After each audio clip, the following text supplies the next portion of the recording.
Good afternoon. I'm Madison Coley, the Legislative Director at the Department of Early Education and Care. I'd like to welcome you to the first round of the FY22 combined meeting of the Advisory Council on Early Education and Care and the Early Education and Care Workforce Council. I'd like you very much for participating. We value your insights and perspectives as we advance the early education and care mission at this crucial time. We'll be kicking off this meeting with a welcome from the Commissioner. And in the interest of time, we're asking you to put your name and affiliation in the chat as an introduction to the group. As a reminder, this meeting is being recorded and will be posted on our website along with all materials from today's meeting. Thank you, and I will now pass it to Commissioner Sam to kick off today's discussion. Hi, thank you all for being here today. And thank you, Addison, for coordinating. And I know some of you have been in meetings with Addison, but she will be taking over the coordination and the staffing for the council. And so thank you to her for kicking us off today and for all of the logistics work that comes together to have a joint meeting. As Addison said, as we are having a joint meeting, there will be a lot of people. And so thank you for tracking your attendance in the chat. And we will make sure that we have that as part of the minutes and notes. I wanted to explain a little bit about why we were hoping to do a joint meeting today, particularly about the content that we're looking at, and then we'll dig into some of the specifics. But obviously, we are at a critical juncture for the workforce and the sustainability of our field across all of our dimensions right now, and all of the stakeholders that we are working with. And so, as we are at EEC, really digging into some of the operational supports, we hope really bolster the field and help us build the foundation that we can grow and sustain ourselves and thrive from. We wanted to get some insights on some of the very specific initiatives that are both in conception, are both being conceptualized at the moment, as well as are ready to start launching, and make sure that we were leveraging this opportunity to both build the systems that we need to fuel our growth and recovery, but also doing it in a way that meets the needs and meets the and is responsive to the challenges that we're seeing in the field right now.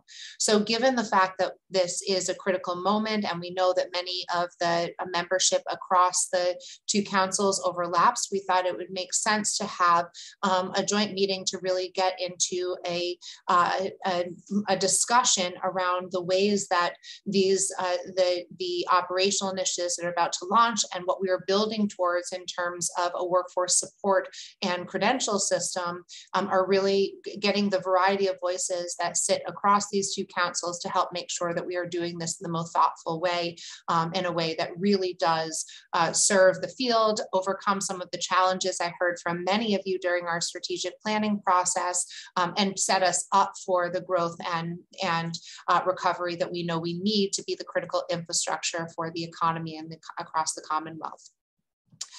So that's the reason for the joint meeting today. I'll walk you through, Addison will call up the slides and I'll walk you through a little bit of what we're hoping for the agenda today, leaving lots of time for discussion and conversation. I'm going to start with a brief overview for those of you who are interested in much more of this overview. This will highlight some of the things we talked about with the board over the last couple months. And so there is far more robust information available online and on the and in the board slides, but we pulled some of that as context for today to then go deeper into the three areas that we're really trying to accelerate to be able to support and fuel the recovery for the workforce specifically. Obviously, we know that there is a workforce shortage across the Commonwealth and across industries, but being a critical workforce and a critical infrastructure for the Commonwealth, that being able to support and to and to grow the childcare workforce specifically is critical in order to be able to get people back to work. But we also know that that isn't the only workforce. There's peripheral workforce that families need that allow childcare specifically to be successful, and allow childcare workforce and our educators in our childcare program to not have to absorb the entire responsibility of helping families recover from the trauma of the last couple of years. So as we've looked at accelerating and fueling these, well, of course, we are very focused on the childcare workforce and the early education and care principles and competencies that we want to see with that workforce. We do believe that what we're here talking about today will actually have long-standing, wide-ranging impacts across the early education and care field beyond childcare. So I encourage you as we talk today to sort of balance the conversation that we need on the urgency of the childcare workforce, but also understand and fuel them, understand and inform us on ways that we think that this can be future looking and help with sustainability and growth as a whole. So today I'll give you a little bit of the outline, as I said, and then two of the members of our team we'll take the lead on two critical components, and a member of the Neighborhood Villages team will talk a little bit about how we're looking to connect higher ed and our operational work at EEC as well. So really today, I want to dig into the professional registry and both the initial launch of it and what that will serve, but then also be able to look at what the future will hold across that, but then also being able to understand that that is a critical foundation and infrastructure that is needed to actually be able to streamline and approach a credentialing process that really unifies the competency verification and competency growth across the profession as a whole. And so we'll dig in deeper today and look forward to getting your feedback. Jocelyn Bound and Kayla Molina will lead those conversations, and Binal Patel will be here to be able to talk through what Neighborhood Villages is doing to help support some of the gaps that we've seen in the pipeline. So to give you a little bit of a precursor, I will try, because we do want to leave room for robust discussion, I will not belabor points that many of you probably know from your old lens, but to level set a little bit around what we are what we're working on, or what the landscape in which we are working within. I wanted to talk around what we're seeing from the system lens that individual providers are experiencing on the ground. So obviously, recently at EEC, we have put out operational grants that are targeted towards our licensed or approved providers and being able to support their capacity and sustainability in times where we are seeing fluctuations in enrollment due to health concerns and variety of different challenges that families are experiencing. And so what we know, hearkening back to many conversations during our strategic planning process, and I won't belabor this, but what we know is that sustainability of childcare programs is very difficult when the financing has been dependent on a per child per day model. However, as we've looked towards this, the reality of families that may challenge them to come every day or even enroll in childcare as their work situations are changing, that we know that there is a chicken and egg issue of trying to ensure that we have the childcare sustainability and financing available to maintain capacity and to make it available for families, while we also have families try to settle in to their new landscape as well. And so as we've looked at that, one of the things we've done is put these operational grants out that are regardless of enrollment, but focused on maintaining the capacity that childcare providers, the service and the capacity that childcare providers need to be able to serve children. And one of the most critical points of that is the workforce. It's great to have a classroom available. It's great to have a family childcare or home licensed, but if there isn't an adult, a qualified, competent adult in that that to be able to watch the children, then it makes it very difficult to actually operationalize that capacity. And what we've been hearing back as we put that funding into the field is that the number one challenge that people have in being able to maintain that capacity and maintain services to children and families is the workforce, is being able to recruit talent, support talent, and maintain them in a way that can continue to provide these services. We are looking really aggressively to try to get some data on that from our workforce grants. But at the moment, we just have been hearing anecdotally the real difficulty people have. And we know that that the workforce shortages is certainly across all industries, but in many industries, they've been able to address things like incremental salary increases, which the financing for early childhood makes a challenge. If you don't have people enrolling and parents enrolling, it's hard to invest in the compensation that's needed to be able to attract a workforce so that you can enroll families. And so really here is trying to figure out how we can support both overcoming the immediate challenge that we see through things like the operational grants that use number of educators to be able to evaluate the operational costs, but also how we do that in a way that will build a long-term sustainability, given the fact that this issue didn't start in this field in COVID. This is a long-standing issue in the field that every state has been challenged with, and really trying to figure out as we make these investments, that they're investments not only into overcoming the urgent need right now, but they're making investments in our workforce that will have longstanding impact and grow the kind of professional competencies that we want and support for those that we want working with our youngest children. And so there are obviously a lot of barriers, but really wanted to highlight the need for this. And I will take one more second to just say, I know that so many programs right now, whether you are serving families directly, whether you're home visiting program, family childcare systems, it's all the same workforce that we're looking to grow and sustain and support. And not only does that matter when we're looking at obviously, as we're looking at being able to sustain a professional career, but the impact of that professional career is on the children. And what we know is the books and the papers and the workbooks that you may see in high school where a child can go independently and read and come back and reflect. That is the interactions with adults that is happening in the early years and grades. And so it is that this workforce initiative is not only urgent so we have the capacity for the economy, it's not only urgent so families have safe places to leave their children when they go back to work, but it's urgent because for children to grow and be set on a pathway, they need those supportive, socially, emotionally responsive and academically rigorous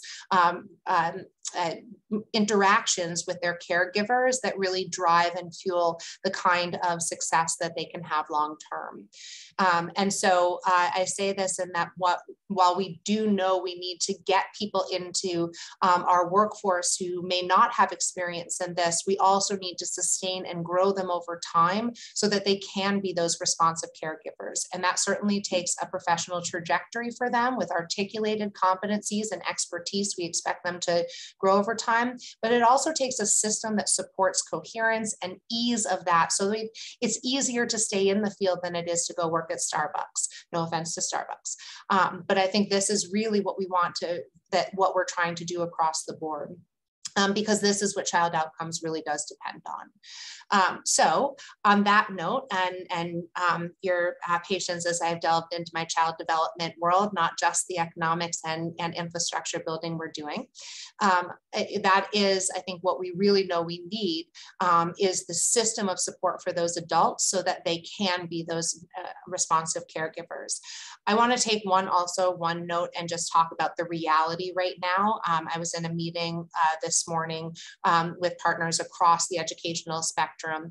And I know this holds true whether you're working with toddlers or whether you're working with high schoolers right now, that children and students and youth are coming back into our education landscape with incredible experiences from the last year, and it's playing out in really difficult ways, trauma, behavior, in ways that makes that profession that was already difficult even more difficult. And so the reality of trying to keep people in, trying to make sure that they have the kind of support and training means that not only do they have to be knowledgeable about what those behaviors mean and how we support children and students through that, but even more so, we have to support them, because there is nothing harder than being emotionally responsive to a child if you yourself are stressed, having difficulty meeting bills, or you know, I need a mental health break yourself. It's very difficult to be present and responsive to children. So really the system we're building, the ease and the infrastructure we're trying to build is in service of those simple interactions that children and their adult caregivers have every day, in a way that really is driving outcomes and supporting the adults to be able to fuel and foster the patience and responsiveness they need. Okay, now moving on to the next slide, we can talk a little bit more about the reality. Thank you for indulging my the purpose of all of this and what we're hoping to impact. Wanted to talk through what does that mean, and what does it take to create an adequate pipeline for educators. I'm actually going to ask for these discussion questions. I'm very happy to take some in the chat, but I'd like to get a deeper into discussion in the next slide. So won't open this up for as much discussion until we get to a couple more slides. But then really one of the things that we've recognized as we've looked across the efforts it takes to sustain this complex workforce with private businesses, remembering that of the 7,500 providers that we support in the field every day, these are all independent businesses or nonprofits who employ and hire their own staff. Unlike school districts where you have some government structures and systems around that to set standards, this is a little bit more of a challenge, because this is an industry and a sector of independent employers who all need to both have autonomy as well as support to be able to drive the workforce supports. So as we have looked at this, we have started to break down the components of the efforts into a few different critical pathways. One is we do need access to the kind of higher ed and preparation programs that haven't always been as accessible to our workforce. You have for our workforce, you know, for the early education and care workforce outside of schools, you have about 47% having more than a high school diploma. So when you look at and the most diverse workforce in all of education, we have, I believe it's over 40% of our workforce is women of color. And so, but also with wages that hover just above minimum wage. These are populations that have long had difficulty accessing higher education, either because they were working while they were in school, an hour difficulty, travel difficulty, but as well as the costs and limited scholarships that have been available to get to higher ed programs for if you're going to stay in this field. We also know that from that many of them without a requirement degree have been out of school and been working in this field for a long time, and then it's intimidating to get back into higher education. So really we've been looking at that critical pathway, that if we want to be able to help people be prepared and have the knowledge it takes to apply to really complex real life situations, that we need to build the access to higher ed that will help fuel their professional preparation as well. in addition, we need to make sure that there are clear and compelling pathways across that. I'm going to go counterclockwise, just so you know, there are clear and compelling pathways across that. So one of the things, if we are going to encourage people and prepare their access to higher ed, it needs to count for something. There needs to be wage increases as you increase your competency and growth. There need to be a clear articulation of what you're building towards that are not just embedded in your employer, but are part and parcel of a profession across employers that are articulated and can be supported, whether you're living in Boston and move to Worcester, or whether you are, or whether you're moving from a group and school age center-based program to a school-based program to a family childcare. We want to keep people here, but we need to make sure that there is a clear pathway for professional growth. And then we need to ensure that there are places to employ that professional growth. We need to have employers. It's great to want to have people have increasing degrees, but if our employers aren't stable and fiscally sound enough to be able to offer that competitive compensation, it's a really hard pathway. It's a really hard case to make it a compelling pathway and not just a potential pathway. And so really focusing on how we work with the field as a whole to make sure that there is stability and financial incentive for people to hire more competent staff that have a higher level of professional development as well, or bring their staff in and help them grow. But there's an incentive to help your staff grow in the program level incentives as well. And then, of course, it is great that if we have all these systems, but we know we have an incredible deficit in the number of educators. And so with a compelling pathway with stable employers to help ensure that there's adequate compensation as you move up that professional pathway, and increase access to the kind of supports that can help you gain your knowledge and competency, we also need to bring people into the field so that they can enter that pathway and so that they can start on the profession overall. So you have here some of the work that we're doing to help address these different components of the workforce growth potential. I know I will say this is our best attempt of talking about all of the components necessary to really help drive the workforce overall.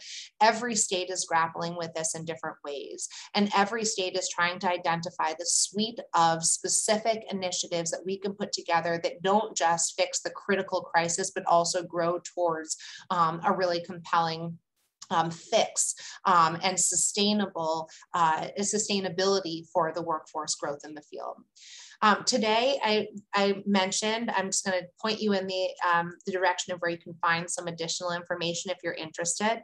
Today, we are really going to talk about more around the credential and the infrastructure around building that clear and compelling pathway that is necessary. We know that when we came up with a strategic plan in order to support educators, we needed to do a better job of understanding what educators needed from EEC and to bring that into a cohesive whole, which we intend to do, launching around our professional registry that will serve as a unified lens for educators who are in the field and to help them grow.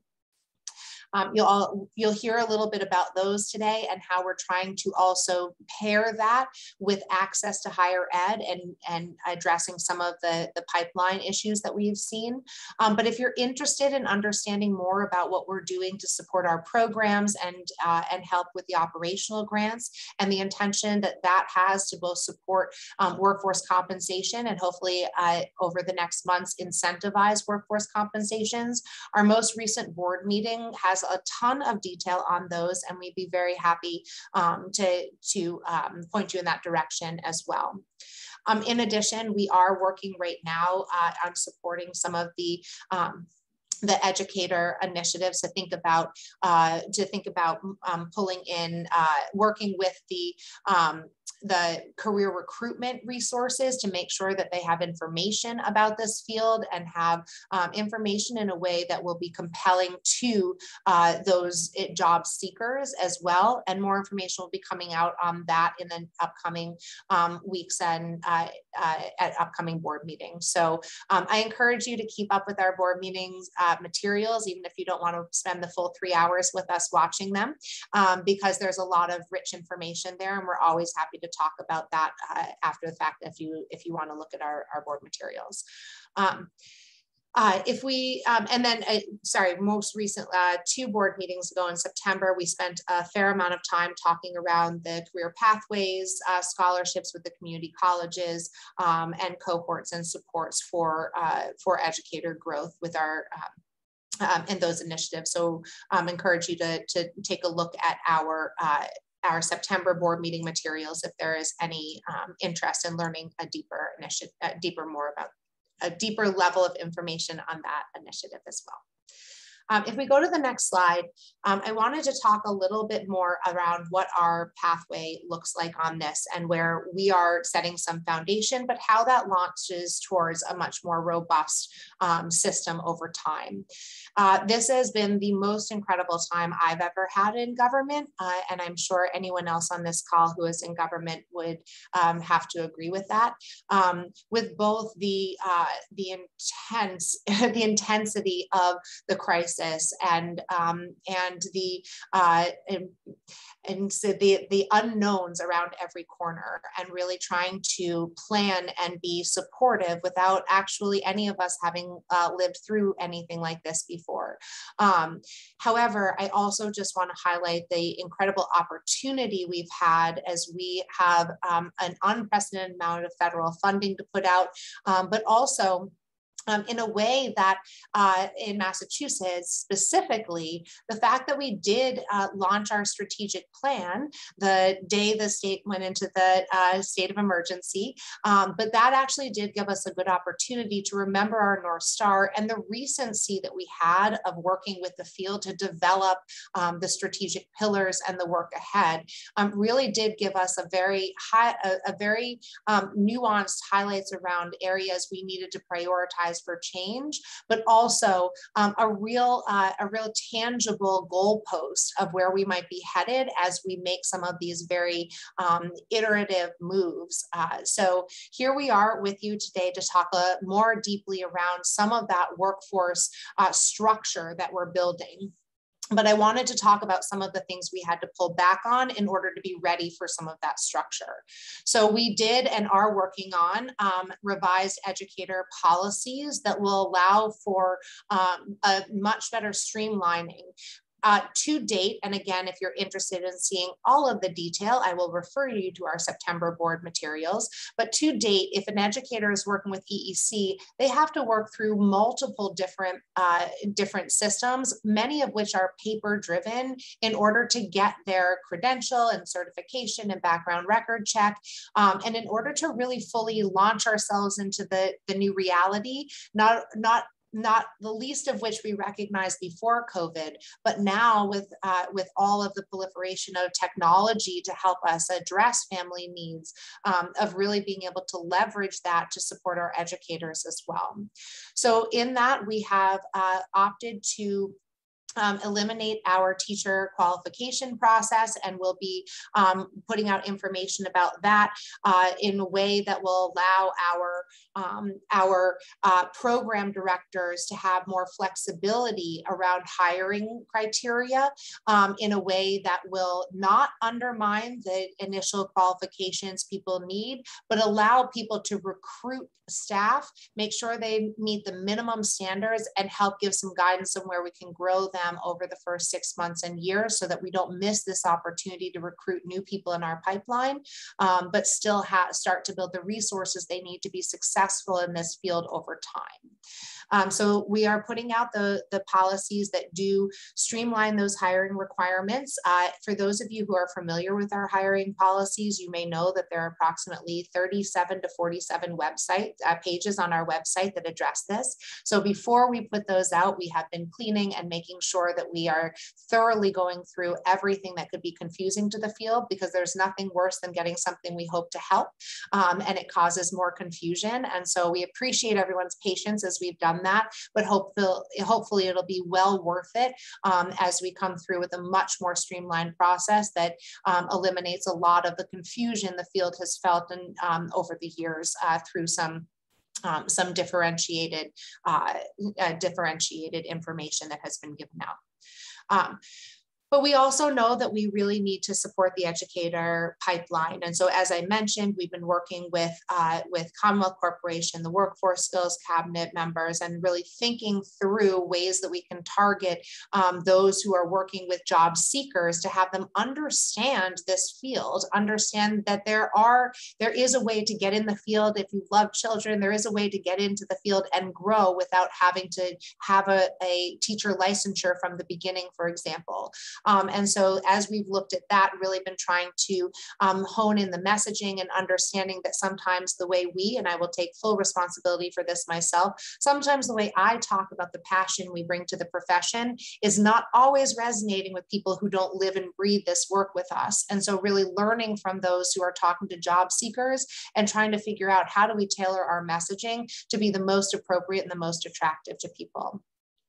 So as you see, this is what that's building towards, of really thinking about those streamlined hiring requirements, building the kind of partnership that will expand access to higher education, workforce partnerships, and really spending this time doing that work with the intention that of rolling out some really critical infrastructure you'll hear more about today that will help us make sure that as we're recruiting, as we've streamlined these, that we're also building the kinds of systems that can capture, support, and grow that workforce over time with a very articulated approach of what it takes to grow competency. Sorry, I see there's the date. Oh, sorry, it's immediately we're working. Sorry, Laura, thank you for bringing up that. We are working immediately with the streamlined hiring policies, we have the policies, and can address them. As I said, it is really focused on bringing people in with minimal criteria and giving some guidance on how programs can grow over time with coursework, as opposed to needing that in the upfront hiring process, and working right now to make sure we've cleaned out all of the contradictory information so that there's no confusion when we roll those out. So we intend to have those out as soon as we are able to get all of the work cleaned up to make sure that we're not people who've been functioning under policies aren't trying to figure out which one's the correct one at this point. So this month we'll hopefully in the next couple weeks. So with that, I'm looking to see if there are any other questions along the way, but feel free to put those in. But in the meantime, I am very happy to take some conversation on this through the chat, and we'll respond there. But I do want to make sure that we're leaving the rest of the time to hear more specifically around the initiatives and hear some of your feedback on ways that you think, as we are conceptualizing a professional registry that will help be a source of truth around what our workforce is and how they are evolving over time, as well as building the credential framework that will help make sure that over time, we're not only tracking what they're doing, but how they're growing, where their competency is building, and that we're all on the same page around what that means in terms of a profession. And so with that, I am going to, I believe, if we go on to the next slide, again, that's my last one. Yes, with that, I am going to hand it over to Caitlin Molina and Jocelyn Bound, who will talk through, I'll hand it over to Caitlin first, who will talk through the registry. But I want, sorry, Caitlin, I'm gonna say one more thing and then do that, and then Jocelyn Bound will talk through the credential. I wanted to just highlight very quickly that this is, or remind people, maybe not highlight, that this came from an extensive amount of feedback we got for the 5 months prior to COVID, between August 2019 when I arrived and March 2020 when we went into shutdown. We heard from thousands of people and really built some of the vision around this based on that feedback and understanding the problems that were most pressing for us to solve. But not only that, we've also spent this time during COVID. Our strategic action portal has put out dozens of engagements where we've heard extensive feedback from the field, everyone from parents to businesses to childcare providers, family childcare, and other stakeholders. We've had a number of engagements with our community, coordinated family and community engagement, CFCE providers, and mental health consultants, and really built some of this in a way that not only will address those critical needs of the childcare workforce, but we think will have significant support and impact of the workforce that we know is critical beyond and juxtaposed and coordinated with that childcare workforce as well. So this is really informed by that. Many of you have been involved in that. Many of you sat and gave us feedback and have continued to be involved. So just wanted to highlight that hopefully this sounds and feels that it is responsive to some of those really critical challenges that were exposed during that whole process. And now I will hand it over to Caitlin to be able to talk through our registry and the vision and the process we'll be headed towards. Good afternoon, everyone. It's nice to meet you all. My name is Caitlin Molina, and as the Commissioner referenced, I am the Deputy Commissioner for Childcare Operations for the Department of Early Education and Care. Really excited to join you this afternoon. I did promise, I had the Commissioner promise me that she would stay on during my presentation just because I am still needing some training wheels as we move through the operational implications of the registry. So Addison, if we could move to the next slide. I think the Commissioner did a wonderful job setting up the framing for sort of the vision and also the impetus for the design of this work. You all have heard consistently over the course of the past year updates related to this need to design a professional registry for the early education and care workforce in Massachusetts. I want to echo what the Commissioner said. We have a slide coming forward in a moment that will detail some of the engagement and feedback that's been collected and expertise that's been leveraged from both our field, our advocates, our programs, and our workforce. But Massachusetts is a tremendous leader in this space. Having been new to the agency, I just want to also provide some context that many states across the nation are now contemplating the design of a professional registry in response or in reaction to the COVID-19 pandemic. This was, brilliantly designed and conceptualized in advance of the pandemic, as the Commissioner referenced, and really provides us all with an opportunity to think proactively about how to support educators and our families with having real-time access to data to support employment growth and prospective credential attainment. The professional registry for early childhood educators will be a hub for their educational record. And so it will really bring forward a transparent portal for educators to correspond and connect with EEC as a state agency. What's important, and we will walk through different phases, there will be incremental growth and phases with the launch of the professional registry. And so our first phase is a soft launch, really looking at including group and school age programs so that we can refine and further develop operational rollout to fully include all educators across the Commonwealth. And so this initial phase will really just be working to collect existing records within our databases, compiling those into one unique system, and then really thinking about how we can support programs and educators most immediately with tech enablement so that, as the Commissioner referenced with our operational grants, we can leverage staff information and data entered into the professional registry to further refine our methodology for how we issue operational grants reflective of staffing and capacity. So functionality for later phases will include the credentialing, as she mentioned, and Jocelyn Bound will go into further detail around the design and framework of that credential. It will also be a centralized repository for trainings, both pre-service required trainings and also auxiliary content that we know our workforce is really striving to achieve. It will also be a comprehensive repository for our background record checks. And so as the commissioner referenced, there are a variety of data systems, both paper and digital, that our educators are using to provide like sort of a filing cabinet of their records. The vision with the professional registry is to digitize this and to bring it into one comprehensive system that can be leveraged not just by EEC to streamline operations, but to support the program and the educator with having effective access to their records in real time. It will be integrated as part of the broader LEAD system. So for those of you who are educators or program leaders in our system, you know that we already leverage a Salesforce platform called LEAD for all of our licensing functions. As you can see from the screenshots that are represented on the slide, while this may be represented as a new system, it will very much look and feel like part of the existing LEAD portal. It is leveraging the same software engineer, Salesforce, and so there will be a familiarity to the users in a way that will feel both reassuring and exciting once we launch. If we can move to the next slide. I think this is just a victory lap for all of those that are on this call that are not working at EEC. This has been a lot of effort to really engage and conceptualize the design of this registry. EEC has been working daily to leverage the expertise of both educators, programs, and families to think about a system that is not for EEC use, but is for educator use.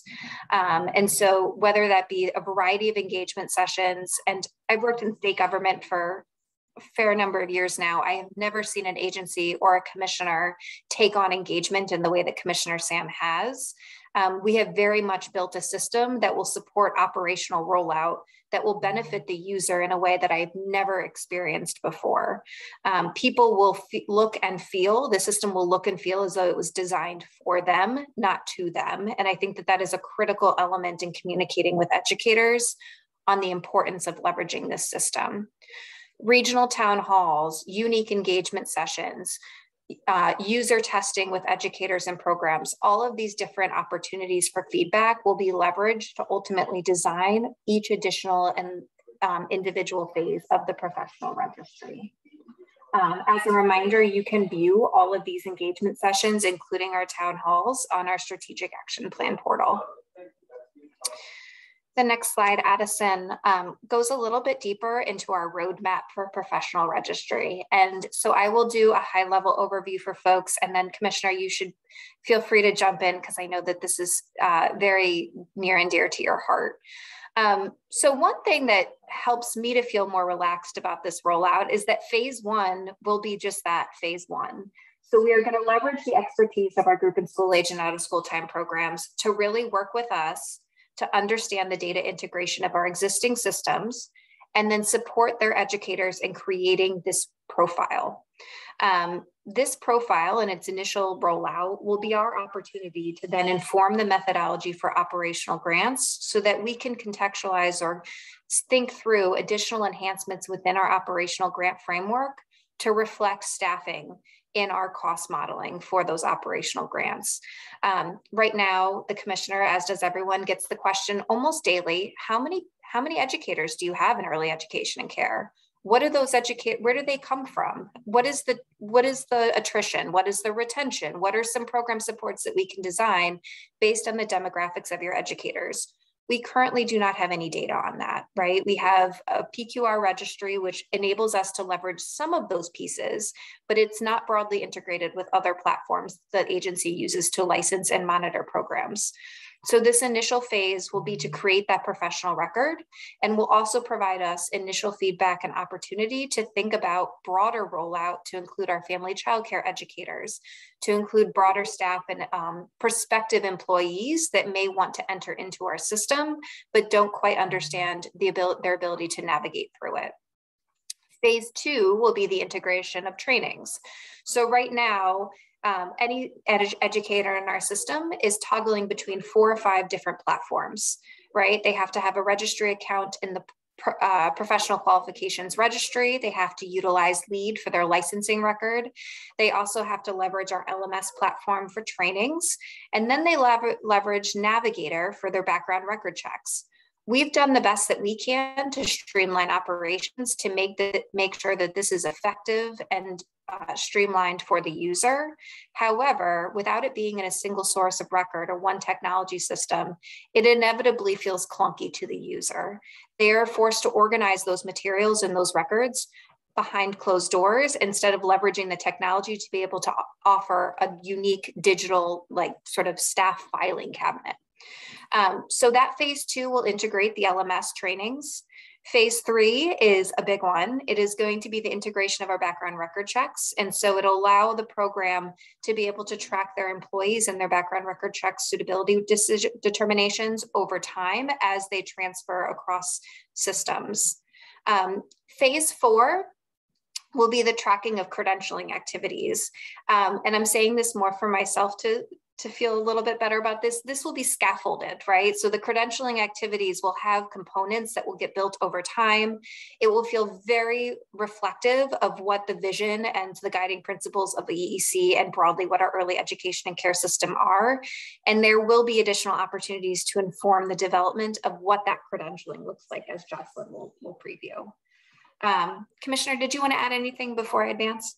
Yeah, I just wanted to add a couple of things. Thank you so much, Caitlin.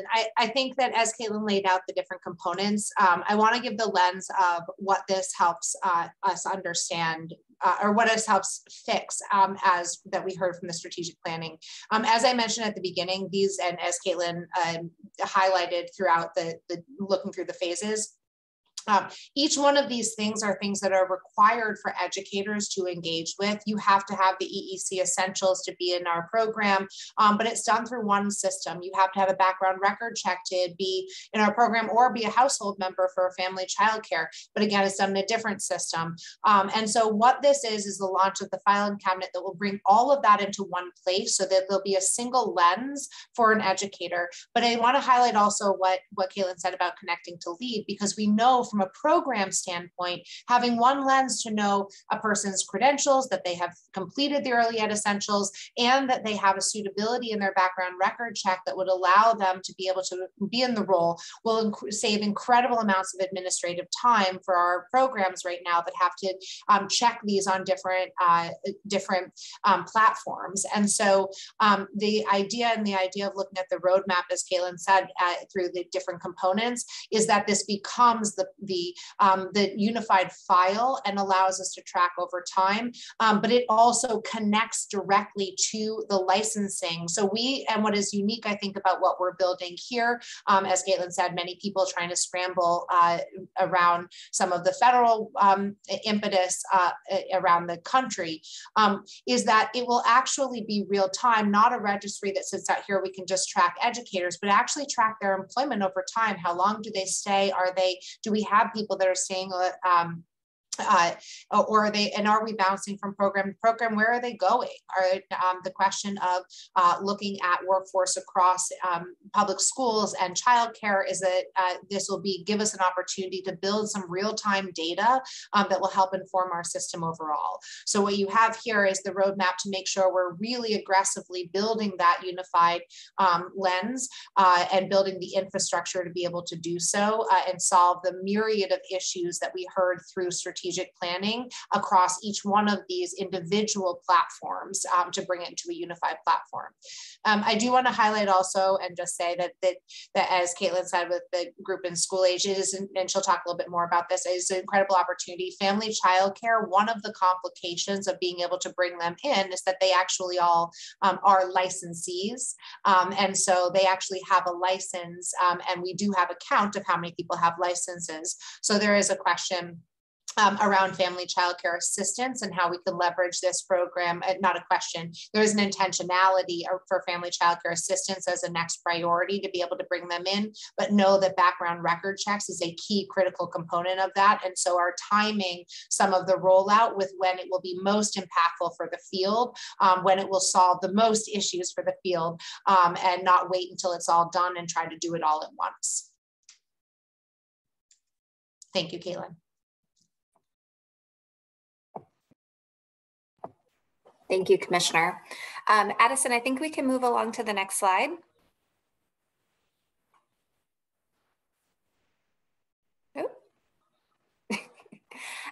So this slide just kind of captures, it pulls out the phase one of the registry and sort of it emphasizes for me and for others. And this was a mutually beneficial exercise where I needed to better understand the user value, but I also needed to be able to communicate to others what the user value was. And so in thinking about introducing this new system for a professional registry, I want to be clear on talking points, and I want others to feel like they're clear on talking points around what does this offer to the educator, what does this offer to the program, and how will this make their day-to-day life and work experience more positive.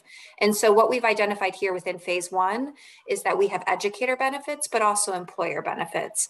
And so we've talked about a digital filing cabinet. I think what's also unique and is this, I oftentimes call this Oz behind the curtain, being able to have direct correspondence with EEC between an educator and our programs is really important to us as an agency. And so now educators have unique control over their files and are able to work with their employers to store this uniquely on the professional registry. There is no longer this mysterious, here is my paperwork, I'm going to scan it or mail it to EEC and fingers crossed. We now have a very transparent technology system that will receive this information, categorize it, and then organize it across all of the different buckets of work. It also creates a transferable record to stack professional development accomplishments over time. And so as we work towards building additional phases or elements of the registry, this will only further support user access and think about ongoing value to the day-to-day educator lives and how they're supporting families. Employer benefits, most immediately, group and school age programs will be the first audience to really account for staffing or to really access this. And it'll give us the ability to maximize our operational grant funding to reflect their staffing levels. So right now there is a lot of direct reporting that is happening within the operational grants that have enabled us to reconfigure formulas to account for staffing. Having the professional registry will streamline this process and enable us to automatically reflect those staffing levels and operational grants that are administered by the state. The goal also is, we want to support educators. We also want to support employers. But the reality is we have a licensing workforce that is going day to day out to visit programs and understand the challenges, but also the operational barriers that they are facing in supporting families each and every day.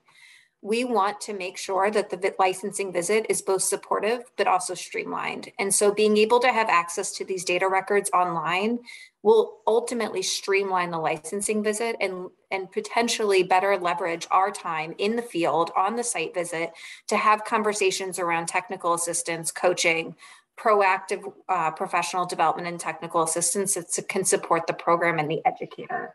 So in theory, our licensors will be able to review these documentations in advance of actually having to go to the program, pull paper files, and review individual papers or certificates.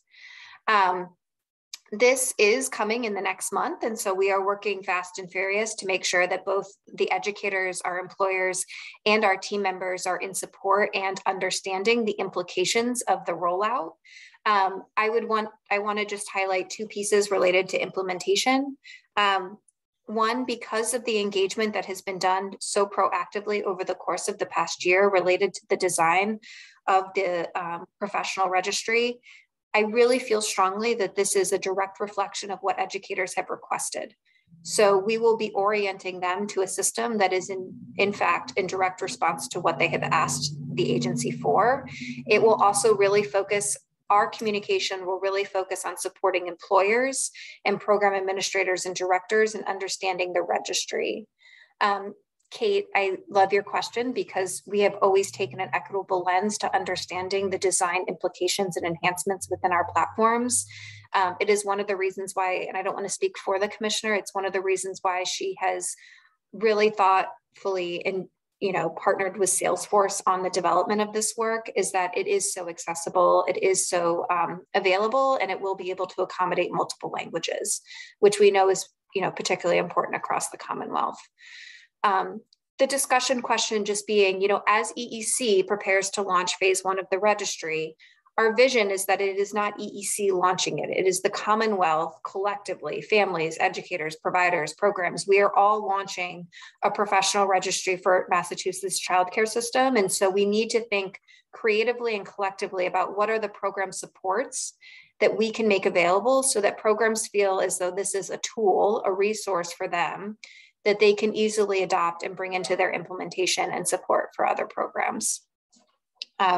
So that's all I had for today, but I really want to thank you all for the time, and I want to give Commissioner the opportunity to provide some closing thoughts on the registry.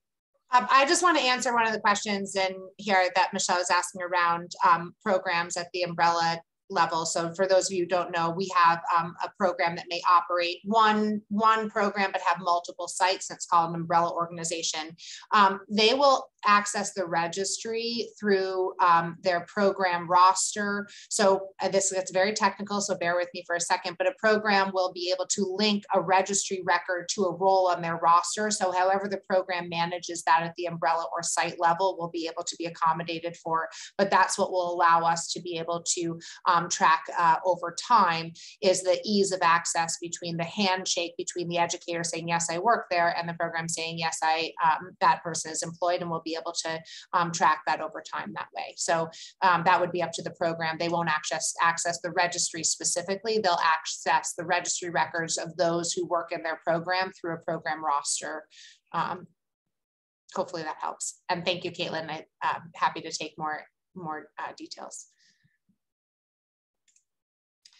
In the meantime, if people have something to say, want to ask question or contribute vocally, watching the chat, but can also raise hands or jump in before we head on to the credential.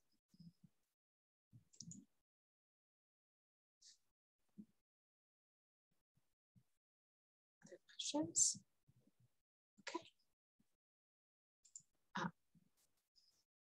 Yes, and I think, Mark, this is one of the most important parts that we feel, and for those legislators or system level lens people on the phone who are asking me all the time, very around, we say we have a workforce crisis, what's the gap, what's the shortage? That's information that we don't have right now, that we can estimate from previous research. We can sort of do our best to estimate from the lens we have, but this will give us really accurate real-time data. And Mark, to your point of not only who and where is the gap, but how we're growing and how people are moving through our employment in a way that will really inform how we sustain people in this field over time, in really important ways.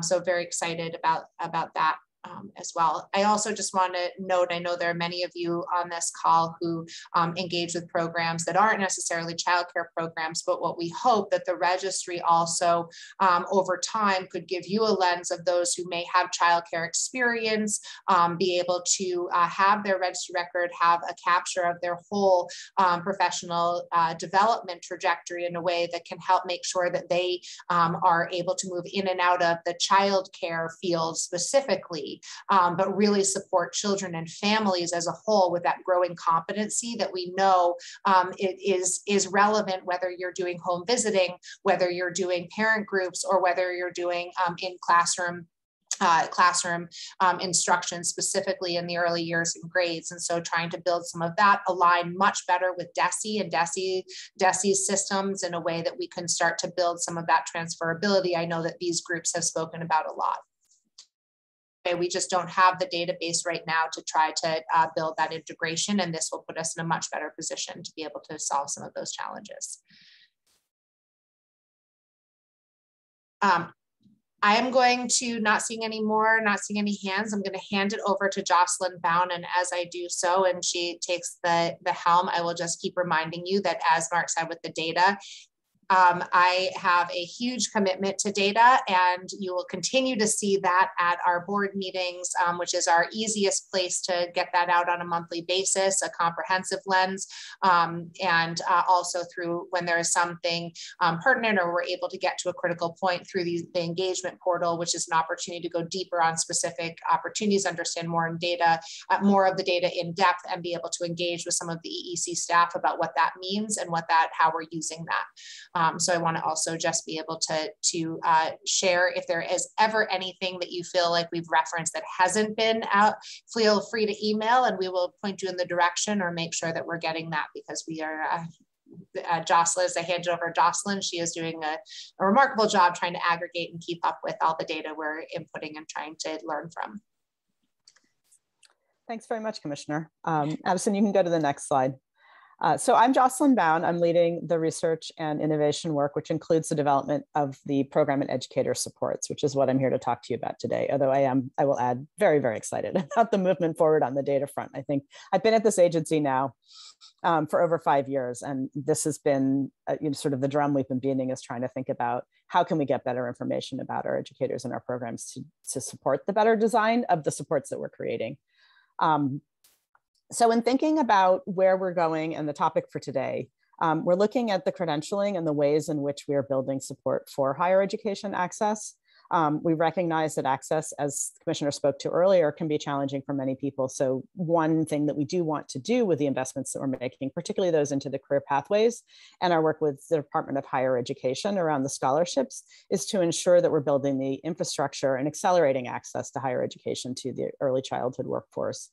But at the same time, we're also thinking about how we can pair these investments with the development of a credential, which is, I will share where we are. It's very much in draft form. And one thing that we're working on right now is to get our thinking out to the field and start having conversations about some of the ongoing decisions that we're going to have to make as we develop this from a concept to something that's operational. But we do hope that this will build a framework that creates a vision of a pathway for the profession and that can chart long-term potential as we recruit new people into the field. So help people see themselves and a pathway for themselves, as well as organize the field around supporting growth along a pathway. You can go to the next slide. So, we recognize that the workforce that we are working with is diverse. It needs sustainable wages and it desires career advancement. UMass Boston conducted a survey prior to COVID of the workforce in Massachusetts and found that while there is diversity overall, also noted that diversity does decrease at higher levels of salary and credential. Again, highlighting the need to make sure we're supporting the workforce and supporting movement in credential and levels of employment through the field. And in the box on the lower right, you can see some demographics from our field.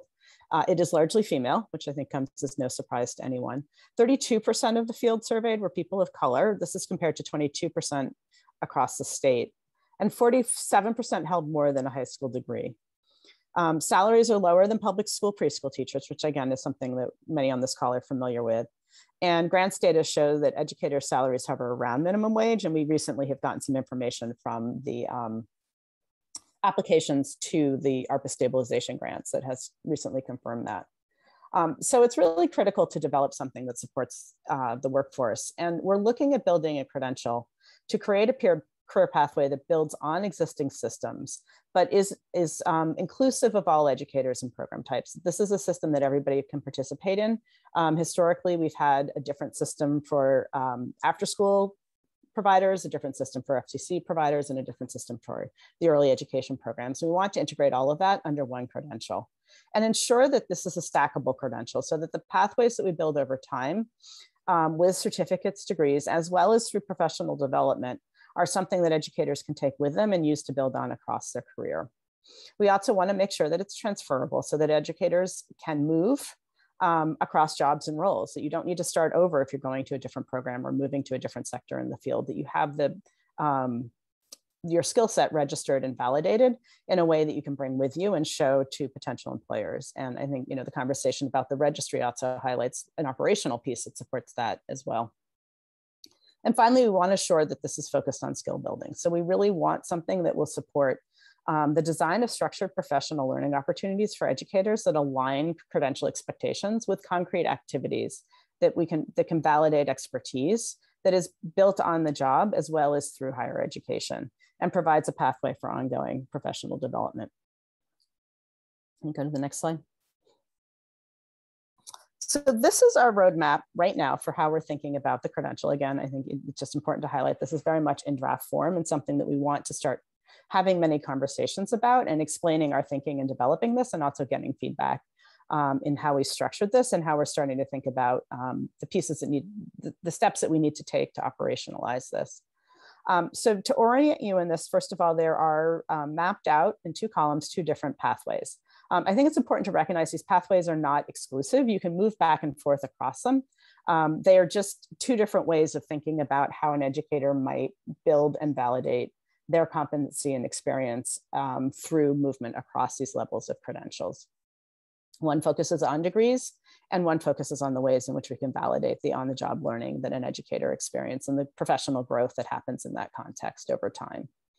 If you look at the purple box that sort of underlies those 2 pathways, you can see that this is meant to reflect the fact that we recognize that the work activities that educators do every day on their job are really a very critical piece of the professional learning and development. You build skill by doing it and practicing it and building it over time. And one thing that we want to make sure is deeply embedded in this work is a recognition of those activities, as well as an articulation of what are those activities? What do we expect educators to be doing that is important for their skill? And how do we expect skill to show and develop the course of an educator's career? So thinking about things like the curriculum planning work, the adjustments that educators then make when they implement their plans and look at what's happening with individual children and then are responsive to those, the ways in which educators build their relationships with families and the day-to-day engagement and the more structured engagements that they have.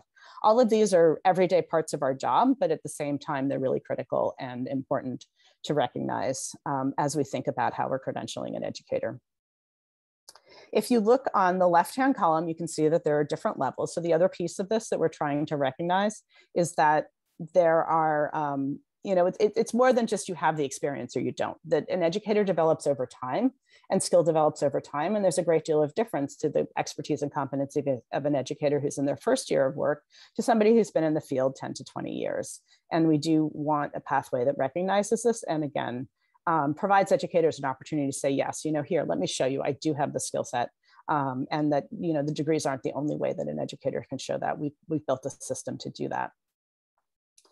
When you look more closely at the specific pathways, the foundational level is the entry level. This is the point when an educator decides that somebody decides they want to become an educator. They don't necessarily have experience. The minimum requirements here are that they've taken the EEC Essentials training and that they have a high school diploma or a GED. And then as you start moving into your career, there are opportunities to advance at the first level. On the degree path side, it's a high school diploma with a specialization and training around early education or progress towards a CDA or a certificate in early education. So engaging in a little bit more in-depth learning around the early education field. Or somebody on the experience side who's been in the field for a year and during that time has documented work assisting, helping, and supporting in the various types of activities that we would expect an educator to engage with and start to develop competency in. At the second level on the degree path, you move to an associate's degree. And I think just wanted to note the reference to relevant experience in the degree path is not that we're also saying that the experience from the work experience pathway has to be met, but that we're recognizing that it's not just classroom happening in these degree paths, that there is also opportunities for educators to engage in those work experiences and build some of the experiences in doing the work that they need to build their learning. On the work experience side, you can see that this is now 2 more years of experience above and beyond the level 1, so 3 years. And documented work, now it's facilitating instructing and coordinating the care and the education of children. So these are educators that are really leading the classroom, are responsible for the majority of the activities of an educator, and building and demonstrating their skill at all of those activities. At level 3, this is now a bachelor's degree on the degree side. And this is an educator with, again, 2 more years of experience, and at level 2, so 5 years. And now the experience is focusing on not just functioning as, sort of a master teacher in your own practice, but also developing your skill at assisting and guiding the practice of others and demonstrating your skill in those areas. And finally, at level 4, this is a master's degree. On the work experience side, again, 2 more years. So now we're getting up to 7 years. And this is now a position where you are starting to show leadership in planning, designing, and leading other educators in doing the work and engaging in the different types of activities. And there's a question about whether there's a chart that also shows wages by the different levels of job titles. What we are creating right now is a framework that we want to put out that allows for programs to start structuring some of those decisions around a more nuanced and layered approach to thinking about professionalism in the field, rather than defining it ourselves. And let me just say, that's not data we have. We don't even really track at the aggregate system level at this point, the qualifications for people at different levels. We have minimal teacher requirements to come into our field, and that's about all we have. Individual programs have this, and for the first time we are trying to at least get average wages of teachers to be able to track over time. But the whole purpose of some of this, Jen, is to actually sort of build some of that chart so we could actually do a better job of understanding what progressive next steps and incremental progress would be for the field. Helen, did you have a question? Yeah, I have a question, and it's too hard to write it, so I'll be quick. It's not, sorry about that, but it's not clear to me, the two sides, the work experience path and the degree path, are they meant to be equivalent?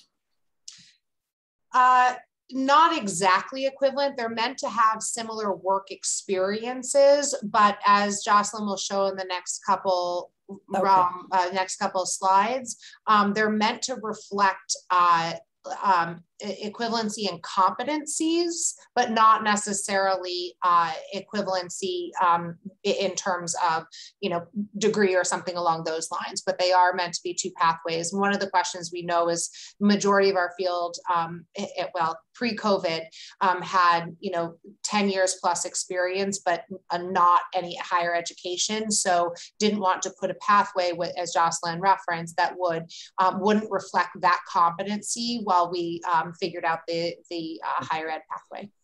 Yeah, and I think the only piece that I would add to that too is what isn't reflected on the text here, and I haven't spoken to, but really we are in the work experience path thinking about this is an integrated work experience. It isn't just the experience of doing the job, but you also are engaged in professional learning along the way. And I think that's a piece of what we're starting to think about is, sort of how do we map out what that really should look like for an educator so that, programs can look at it and think about, okay, this is the experience that I should be structuring for my educators. Educators are looking at it and thinking, okay, these are the things that I should be doing at this point in my career.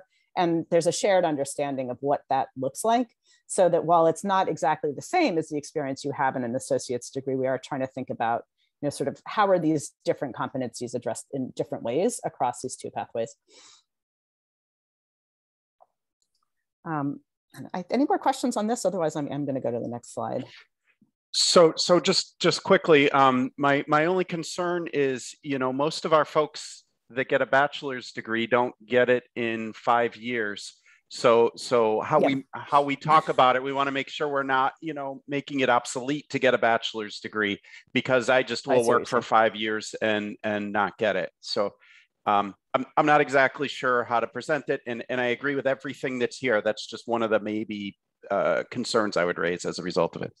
Yeah, and I think that another question that I asked Steve, from a lot of the feedback we've had is that a bachelor's degree alone isn't actually meaningful always to the direct experience that people need in the classroom. So I would also add that, there's probably more than just a bachelor's degree that needs to go into the degree pathway that would reflect the competency beyond just the degree itself. So I think vice versa, Steve, it's a you're absolutely right. Balance. And that's, I think, exactly what we're trying to really thread the needle and understand is what knowledge do you need and what experience do you need to really build the competency? Because as we know from implementation science, what we know from adult learning is that going into a classroom and then, and reading your textbook and then trying to deal with real children on the ground is not actually the competency. You may have the knowledge, but it's actually implementing that knowledge in real time that is the expertise and the magic of being an educator. Yeah, and I think the other piece too, some of these questions about are we going to end up in a place where people are preferring one career path or the other are coming up. And I think that different people are going to be different places in their preferences. For some, it might actually be more appealing to get a bachelor's because you can actually do it quickly and not have to spend 5 years getting yourself to a level 3. But I would also say too, I think, again, and this gets to the fact that these are far more integrated than we're able to show here. But the fact that we are thinking about access to higher ed should support educators in engaging with higher ed in different ways over time. And you might find that somebody gets to a bachelor's in a way that might not have been where they planned, but some of those coursework are supporting them on the work experience path. And then over time, they realize they've gotten some stackable credentials that they can actually apply. And there's value to degrees above and beyond just in early education. I mean, there's sort of societal benefits that come with those too.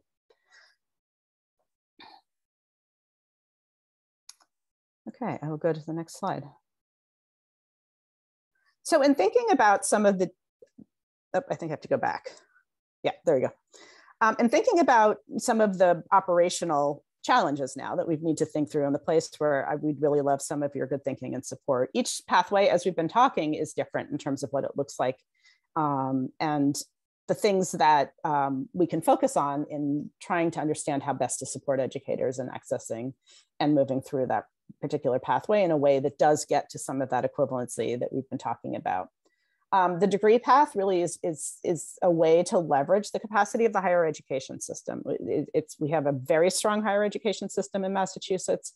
There's a deep commitment to providing quality support for professional growth in that field. So this is an opportunity, this is really essential part of the system. And the degree pathway recognizes that and is meant to, build that into our expectations. It's also one thing I just want to call out. I think, questions come up a lot with degrees around, should it just be focused on early childhood experience, or, when you have other classes that you have to take to get a BA, which it also does build in other content knowledge development as part of the BA learning process that wouldn't necessarily be the focus of an experience that's focused solely on early education. But at the same time, it's a little harder to see as clearly the ways in which recognition of the skills that are built through experience, particularly skills that take time to build and can't be managed just in a practicum, are built into the experiences of degrees. And then there's the access challenge too. I mean, it is, as we talked about, it is degrees can be challenging for many to access for a whole host of reasons. So I'm going to go to the next slide and turn it over to Beanal to talk about some of the new work that we're doing to think about some of these access issues and address them. Great, thank you, Jocelyn, and good afternoon, everybody. It's really wonderful to be here. My name is Beanal Patel. I am the Chief Program Officer at Neighborhood Villages. And for those of you that may not be familiar, Neighborhood Villages is a Massachusetts-based nonprofit with a mission towards building a childcare system. So as this slide mentions, in 2019, Neighborhood Villages has started a pilot program based in Boston and with our partners in our neighborhood with both Bunker Hill and Urban College. The pilot was created essentially to work through and remove the barriers to make courses accessible for educator students and based on their needs. These courses were offered pre-COVID on site at the programs with childcare, with resources and wraparound support, and in multiple languages other than English. Over the past 2 years of the pilot, and certainly in my own experience as an educator in 2019, or as a director in 2019, we've learned how many students and providers don't always know about the resources and opportunities that are provided by the state, including the Career Pathways Grant and the CDA Plus programs, the EEC scholarships, and in general, the many pathways that exist for educators towards a certificate, a credential, and a degree. The EEC Professional Pathways Program will serve as a resource and a central hub at the intersection of the students and educators, the providers and the programs, and the higher ed partners and coursework providers. We have hired just this week and are very excited to have on board our Professional Pathways team who are currently being trained with several student support associates who will support the students in identifying the different options and pathways that they have based on their choice of where they'd like to start, and then help guide and connect them directly to the person at that college that can support them in getting started in the pathway that's right for them. Our SSAs, as we're calling them, will support the students in English, Spanish, Portuguese, and Arabic, and are currently being trained and gathering resources, connecting with community colleges, and learning about all the many pathways that exist so that they can serve as a resource for the students and educators. Our program manager will connect with the larger EEC programs and providers who are seeking placement for a full cohort of educators or teachers that they have, and really understand and learn the needs of that cohort, and then connect them with the right community college or higher ed institution who'd be able to offer an ad hoc course or add capacity to their current offerings, instead of having that program trying to have each educator individually enroll in seeking spaces for all of them. As the commissioner has mentioned, and Caitlin has mentioned a couple times, information and data is really crucial and important. And all the information and data that is gathered through this program in a central way can really serve as a way to analyze the gaps that are existing and to fund additional coursework and capacity that's needed based on the needs of the field and the sector and the students. It'll also serve as a way to really understand and identify where the student needs are, where their preferences are, and where the barriers are that exist as providers and educators are seeking higher ed pathways, especially as the new credentialing model rolls out that Jocelyn has been talking about. The website and database being built through this program are also being done through the Salesforce implementation team, which allows it to have alignment with the registry and really centralize the data and information that we're looking for. Over the past few weeks, we've been working closely with the EEC workforce team in really developing this program to meet the needs of the field, and having conversations with the community colleges to really understand their unique pathways and their culture. We're very excited that the Professional Pathways program with the full live website will be ready to launch next Friday, November 12th, with an EEC engagement session and outreach to share information with the field.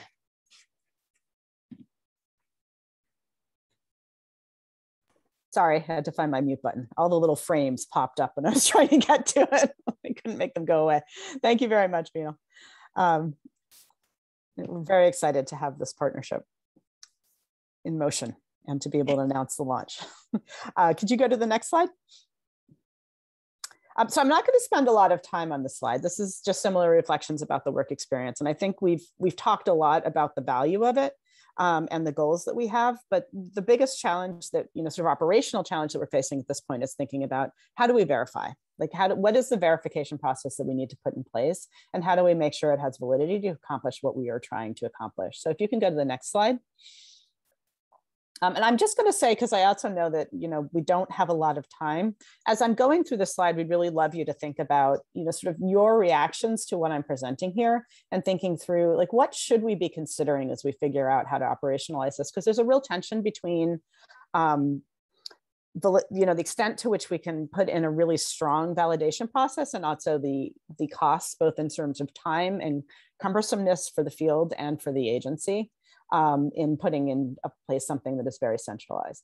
But to make the work experience and the work activities a little bit more concrete, I just shared an example here from work that we've been doing with ANLAR to look at the NACCE competencies on which this credential is sort of grounded, and think about identifying what would be a work activities that we should be identifying and calling out, and then what do those activities look like at different levels of the credential.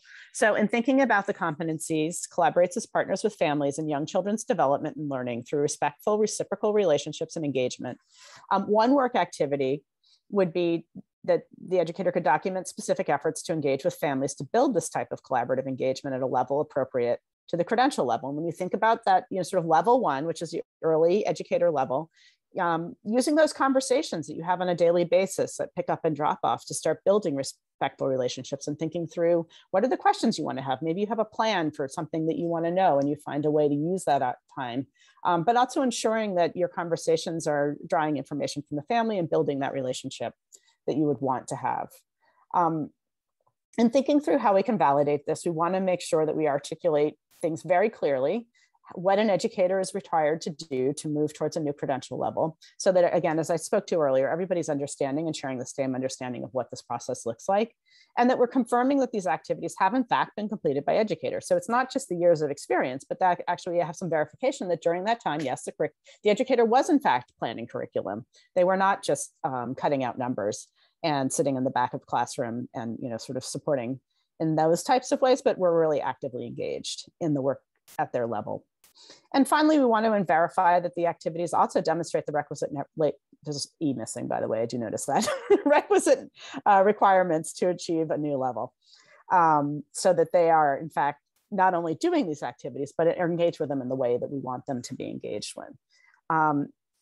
And when you think about how we might take that on, the chart to the right shows some sort of the range of possibilities. On the one hand, and the level, it's on the bottom of this chart, you have the ease of access. So, closer to the left are really easy activities, closer to the right are the ones that are far more complicated to implement. And going up the left-hand side, it's, sort of how much validity is, how much is this metric really getting at all the things that we are trying to measure as we validate these processes.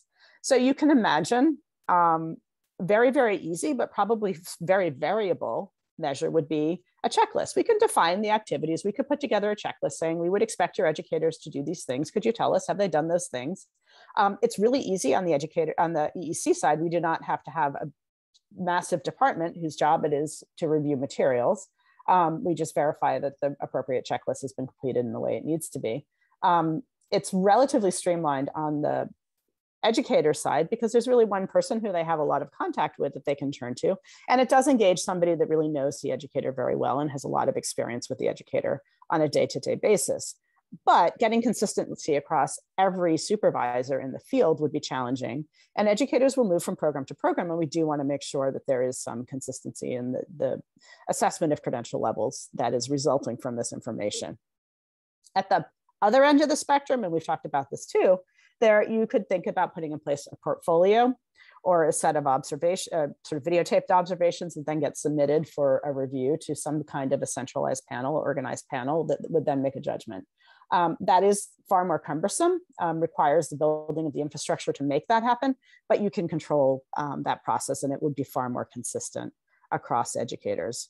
So at this point, I think, while we don't have a lot of time, and I know we do want to end on time, we would love to hear the questions that this is generating from you and the thoughts and the reactions around, like, are there certain things that we need to make sure we do build into the system and hold to as we develop this and keep in mind when we're sort of mapping our way across this continuum of opportunities?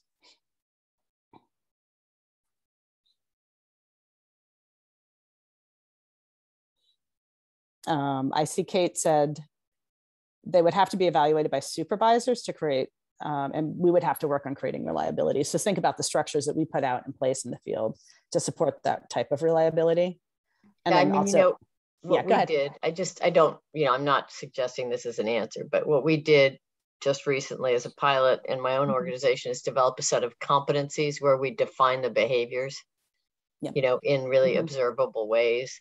And I almost think that if you wanted to have something like this actually work, you'd have to develop that kind of competency model with those, phrases that this is what it looks like when it's done well. This is what it's looked like when it's done okay. This is what it looked like when they're really early beginners. And that's the only way I could conceive. I love the idea, by the way. I love what you're trying to do. I think the implementation is going to be an interesting challenge, but I fully support it. And that might be one approach is to, and I'm happy to share what we, I just took a note. I will follow up with you. And Sarah points out we also need to think about the fact that if we were to take this pathway, that would add responsibilities to administrators who are already doing quite a lot.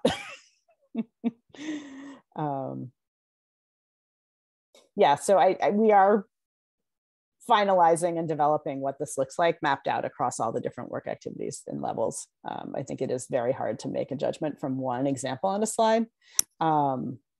And the rubric, I think Kate's reference to a rubric is also a critical piece of this. I was just trying to consolidate a little bit. Go ahead. Yeah, can I ask, I just also want to think about some of the dimensions aside from the workload, obviously, on either like the CBA is a very elaborate portfolio to put in place for an educator. And so, being cognizant of the fact that doing something like that is a burden. To Sarah's point around, like, if it's all on the supervisor, that's an additional burden on the supervisor.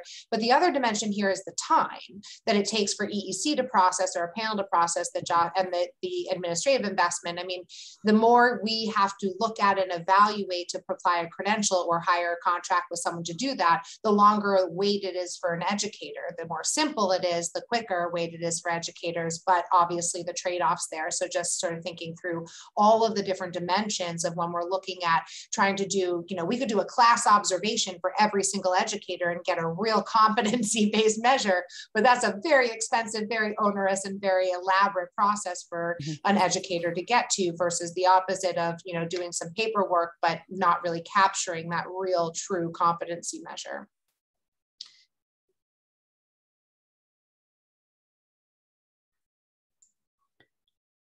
I not seeing a whole lot of other chats. Please do keep putting the chats in there. We are reading them and engaging, and don't hesitate to bring them to us afterwards. But not seeing other hands or chats, and being cognizant of the time. Oh, I see that, yeah, the ASOST. I do think that for the out of school time, I would like to address that specifically. The idea is that this is applicable to out of school time, but don't expect to see quite as many. When you look at the out of school time educator landscape, you don't have as many at the BA and master's level. So we're actually seeing this as a great entry point that might keep them in the field, given the fact that if you can grow over time that expertise, that we would specifically be looking at but trying to keep people who may be going into other fields in the ASOST field. I think the example that Jocelyn gave in terms of family engagement is relevant across all of the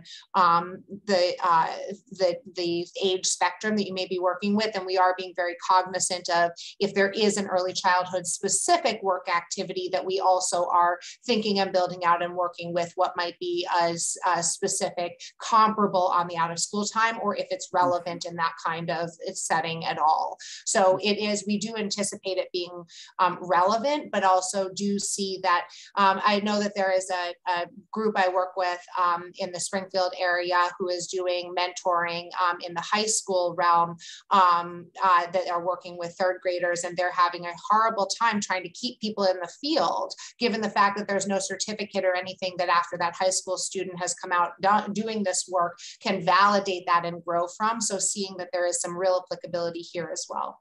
Yeah, and I just want to, Helen, I see your hand, but I just want to add on the FCC front. I think that the challenge in many ways is the verification process for the FCC. Like, that's going to have to look very different. But I think the one thing that we can say for sure, an FCC educator is doing all these things. That, there is no question about what an FCC educator is responsible for. It's more about thinking about, what types of verification processes do we need and do we expect in a way that isn't too onerous for that particular part of the field as well. Helen? Yeah, I truly appreciate all the work you're doing on trying to, excuse me, make sure that people who are in the field can progress and become more competent in what they do. But it seems to me, if I hear you correctly, so picking up on what Sam was saying, we need to grow the amount of people who are going into the field, because the people are there and probably going to stay for the most part. But it's getting more of a group. And I'm wondering maybe you've done this already, what work has been done with high schools to start to prepare kids for this career?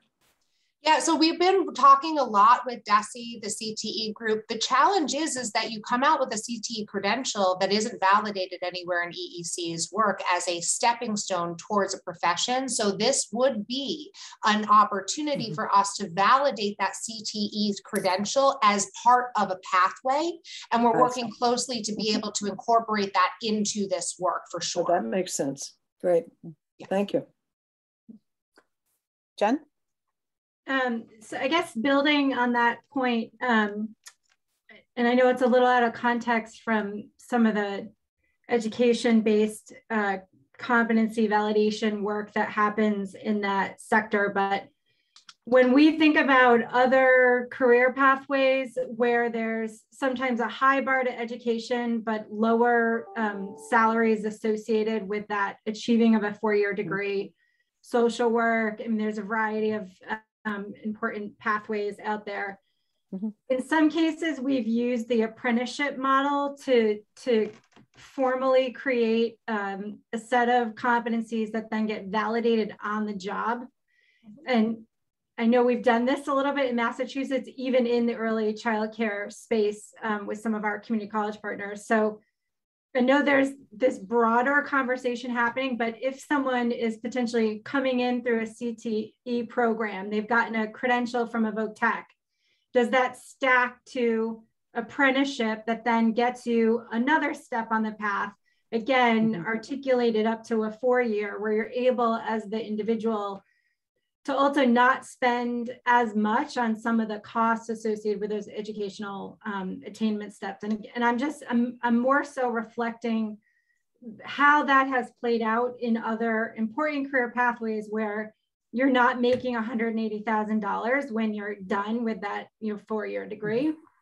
So just food for thought. And I know something that our apprenticeship agency is really interested in figuring out how to do more of.